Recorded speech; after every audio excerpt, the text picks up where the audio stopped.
เพราะว่าใครวาดรูปให้บ้างเนี่ย สวยจังเลยอ่ะใครวาดรูปให้ใครวาดรูปให้ Can you tell me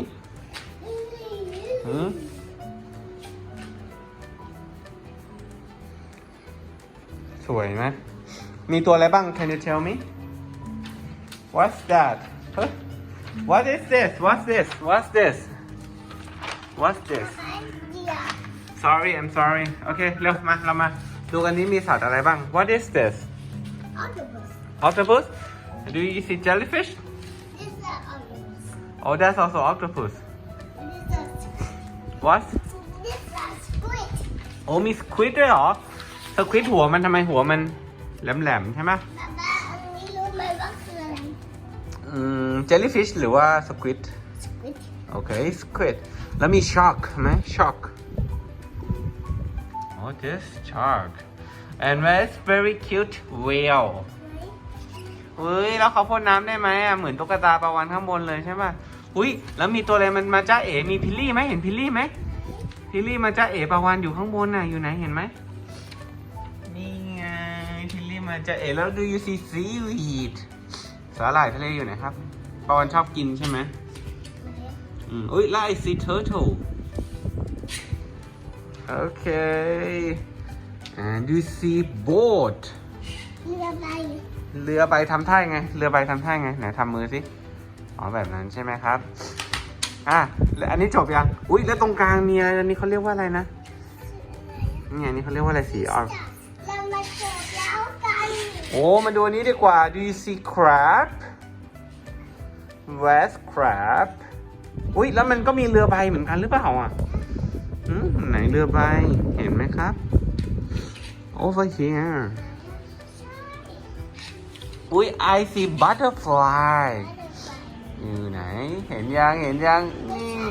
หอยเมโลไข่มุกอ๋อเหรอชื่อหอยเมโลไข่มุกอ๋อแล้วไหนเพลไหนเพลใช่นี้เปล่าใช่เปล่าใช่เพลอ๋อนี่เพลอยู่ในหอยใช่ไหมเปิดแล้วจะเจอเพลใช่ป่ะคิดถึงเสียงเจ๊เพลไหมอุ๊ยปาวาน I see cloud where's cloud แล้ว do you see sun where's sun มาดูสัตว์ป่ากันดีกว่าสัตว์ป่าเดี๋ยวก่อนไปขอดูนิโม่ก่อนปาวานช่วยแบบว่าหานิโม่จิ๋วหน่อยสิอ๋ออยู่นี่เหรออุ๊ย I see seahorse ม้าน้ำทะเลอยู่ไหน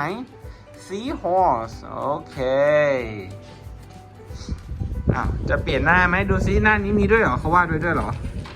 โอ้โหมีอะไรบ้างเฮ้ยมีอะไรครับโอ้ what's this giraffe what's this elephant what is this volcano what's this lion what's this ostrich นี่ตัวอะไรวะนี่อะไรเนี่ยดูไหมไม่รู้อ่ะอุ้ย I see apple tree where's apple tree where's orange tree where's orange tree แหลมกระรอกไหน where's coral and where's orange ตรงนู้นอ่ะใช่ orange ไหมเห็นไหมสีส้มๆอ่ะ This is orange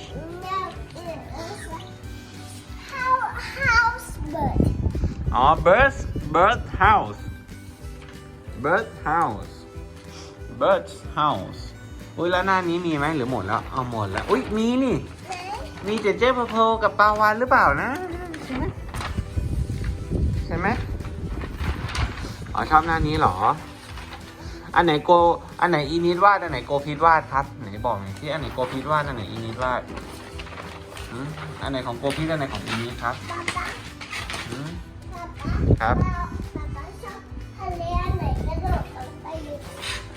ป๊าชอบทะเลอันนี้ป๊าชอบอันนี้ตุ่มไม่ใช่แต่ไม่ชอบอันนี้ดีกว่ามันสวยชอบอันไหนสวยกว่าสิประกวดสิของโกพีทกับอีนิดไหนตัวที่อะไรของโกพีทอะไรของอีนิดบอกป๊าหน่อยอยู่ทะเลคู่กันเลยหรอมีทะเลคู่กันเลยเหรอวางคู่กันวางคู่กันนะทะเลแรงเต้นให้ดูหน่อยแบบไหน เอาให้เขาต่อกันใช่ไหมอยู่ทะเลเดียวกันเลยใช่ไหม ป๊าป๊า สวยไหมไหน โหสวยจังเลยเนาะเนี่ยโกพีทีนี้รักปลาวานทุกคนเลยเนี่ยเขาวาดทะเลให้ปลาวาน ทะเลแสงนะ ฟ้าสีคราม ใส มอง โอ้มีเรือไปด้วยนี่ อ๋อเหรอโอ้โห มองเห็นเรือไปเล่นในทะเลหาที่นั่งมีโป๊ะป๊าป๊ามีโป๊ะไหม ไม่มี นี่ อยู่ไหนอะ อยู่ อ๋ออยู่นั่นเหรอ ป๊าป๊าชอบทะเลอันไหน ชอบหมดเลย ป๊าป๊าชอบอันนี้หรือเปล่า ชอบ เอ้าตุ่มอุ้ยอันนี้มีพิลลี่ด้วยนี่นา